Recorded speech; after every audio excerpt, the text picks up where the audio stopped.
table. Basta ka ng mga gamit.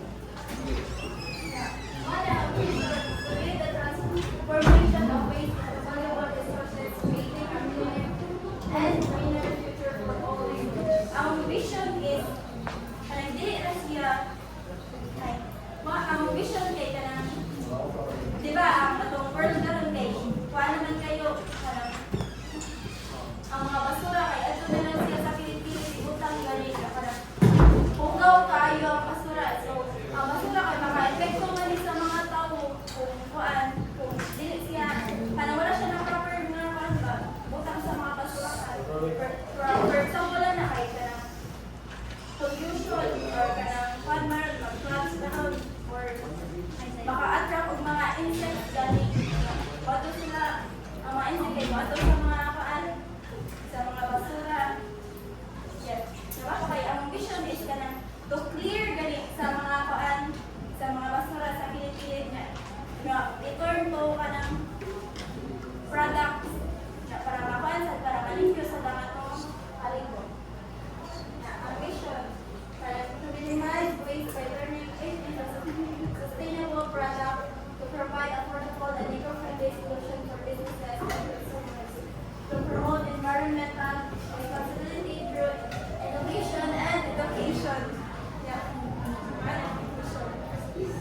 And the problem we solve.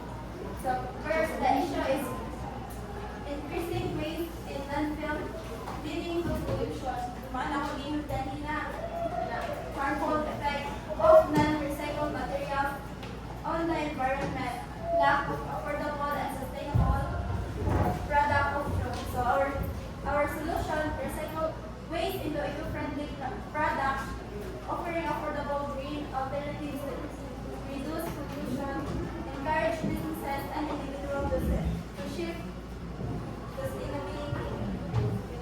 So why eco-cycle is special? First, waste to product process.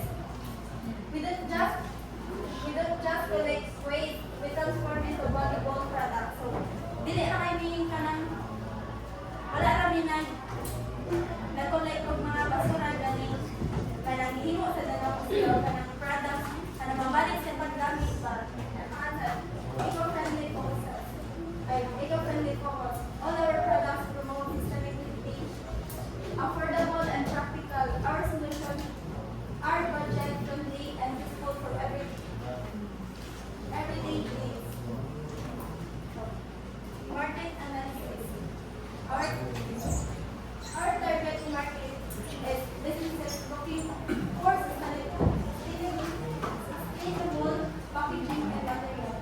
Government and environmental organizations promoting eco-friendly initiatives, consumers support green living and sustainability. All our target market mga people galing yung support sa kuan na pa-indot na lang atong world galing. Ang market potential. The demand for sustainable products is growing. More businesses are shifting to eco-friendly alternatives. So, competitor analysis. Existing competitors.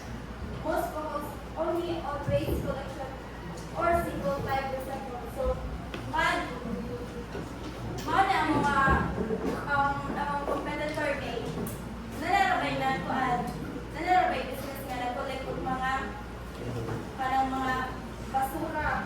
So,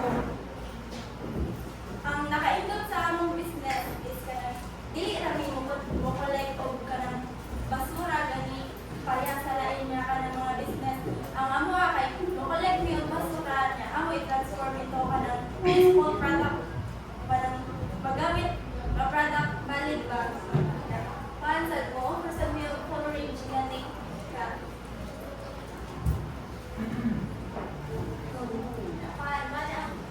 financial production startup growth recycling machinery 1,500,000 yeah. Production space like 800,000 staff hiring and training 300,000, marketing and promotion is 200,000. Estimate finances. Expected monthly revenue is 400,000 to 600,000. Unexpected monthly cost is 250,000. Business model. How we make money? So, how we make money? By mag-sell mo yung eco-friendly packaging, upcycle materials, and compost. Partnering with companies that need sustainable solution, offering a subscription service for regular eco-friendly product delivery, expenses, fixed costs, rent, salaries, machine maintenance, variable costs, raw materials, energy, and distribution. Stability and risk. Is this business viable? Yes, there are growing interest in sustainable product and more businesses and government are focused on reducing waste. This makes eco-friendly technologies a business that people will want to invest and support, especially as sustainability becomes more important to everyone. So, ang business side is viable siya. Mukha sa siya kay ano man siya, na mo siyang viable kay ang first, na kay ang mga waste kay dili na gani siya magkalat sa sa mga kilit-kilit kay himuon na mag-collect ng og waste ako man na sila i-collect na himuon naman sila og product potential risk and how to handle them. The initial cost for setting up the business and buying recycled machinery is high, so mga first merit kay kung mobile ay mahal sa ang mga machinery sa paghimog recycling dali na. Ang solution na ni we can look for investors who care about green businesses or apply for government grants that support eco-friendly products. So, ang solution is mo look niyo ka ng mga investor nga support gani sa nag-support na green ang atong world.